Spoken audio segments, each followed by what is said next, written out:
बर्तमान बड़ खबर पाणीपाग को नहीं बड़ सूचना नुआ अपडेट तेज सृष्टि है घूर्णिबलय 22 लघुचाप 24 अवपात बार्ता नहीं बढ़ुची भय जानिबा संपूर्ण अपडेट ता पूर्व वीडियो को लाइक करंतु जदि पारुछंती आपनकर सांग साथी मानको वीडियोटी को शेयर करनियंतु जदि फ्रेंड्स आपण माने हमर ए चैनल ले नुआ ही वीडियो देखछन्ते पूर्व केबे भी सब्सक्राइब करनाते तबे निहाती चैनल को सब्सक्राइब करा सहित पाखरे आस्तुवा बेल आइकन को बजाय रखतांतु तेज मलाका समुद्र संधिर मध्य अंश आज एक घूर्णिबलय सृष्टि होइछे।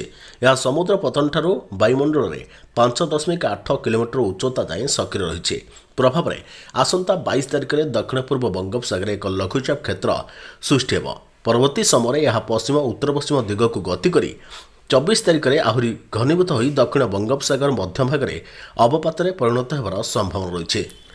ठीक यार परवर्ती 48 घंटे पश्चिम उत्तर पश्चिम दिग को अग्रसर हो दक्षिण पश्चिम बंगोपसागर आहरी अधिक घनीभूत हो भारतीय पाणीपाग विभाग पक्षर पूर्वानुमान करपटे बढ़ला तापमात्रा कमिला थंडा सृष्टि होता यह घूर्णिबलयटी बात्या रूप नेब कि नहीं से नहीं पाणीपाग विभाग पक्षर कौन सूचना दि जाई नथिबा बेले तेबे अवत रूप नेबा परे यह आहरी अधिक घनीभूत होगाकू रही बात्या संभावना को एड़ाई दि जाई न पारे। जदि बात्या सृष्टि हुए तेबे यह आंध्र प्रदेश उपकूल मुहां हेबो बोली पाणीपाग विभाग विज्ञानी माने प्रारंभिक आकलन करिसंते। सेपटे घूर्णिबलय सृष्टि होगा पर आसंता 23 तारिख पर्यंत अंडमान सागर को न जावाकू मत्स्यजीवी को परामर्श दि जाइछि। तेबे यह बात्या सृष्टि हेले यार ना सेन्यार रखाजिबो बोली कुहाଯାଇଛି। एसहित अंडमान और निकोबर द्वीपपुंज में प्रबल अति प्रबल वर्षा सहित घंटा प्रति 60 ରୁ 80 किलोमीटर वेगर पवन बहिबार संभावना थारू सतर्क सूचना जारी होइछे।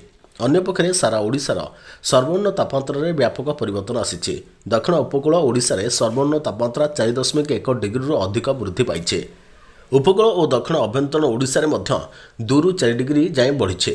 तेबे उत्तर अभ्यंतरण ओडिशार गोटे दुईटी स्थान में सर्वनिम्न तापमात्रा स्वाभाविक ठारू 3 ରୁ 5 डिग्री पर्यंत कम रही। राजधानी भुवनेश्वर में रातिर तापमात्रा दृष्टांतमूलक भाव वृद्धि सहित शीत गायब होइछे।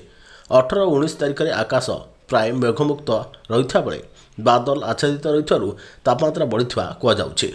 गत 24 घंटे सिमिलीगुड़ा राज्यर सर्वनिम्न तापमात्रा 9.2 डिग्री रेकर्ड होता बेले घो उदयगिरी में 9.4 डिग्री, फुलबाणी और दारिंगबाड़ी में 11.5 डिग्री, अनुगुड़ी में 11.6 डिग्री, कोरापुट में 11.7 डिग्री, झारसुगुड़ा में 11.9 डिग्री रही है। तेज सृष्टि है घूर्णिबलय बात्या आशंका बंगोपसागर सृष्टि है घूर्णिबलय गतकाली संध्या सुधा घूर्णिबलयटी स्ट्रेट ऑफ मलाका जहाँकि इंडोनेशिया दे अंडमान सागर को संजोग करुवा जलपथर समुद्र पतन ठारू 5.8 किलोमीटर विस्तीर्ण अंचल रही है।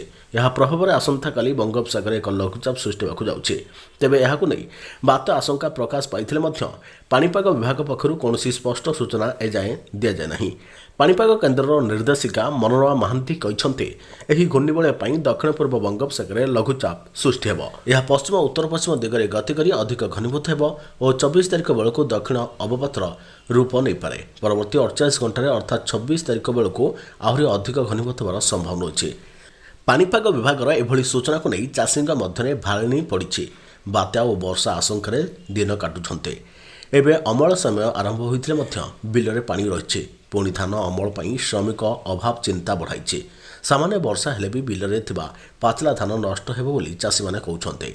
अपरपक्षे एवं सारा राज्य में तापमात्रा साधारण रही बेले केन्द्रीय ओडिशार गोटे दुईटी स्थान में पारद तलक खसी।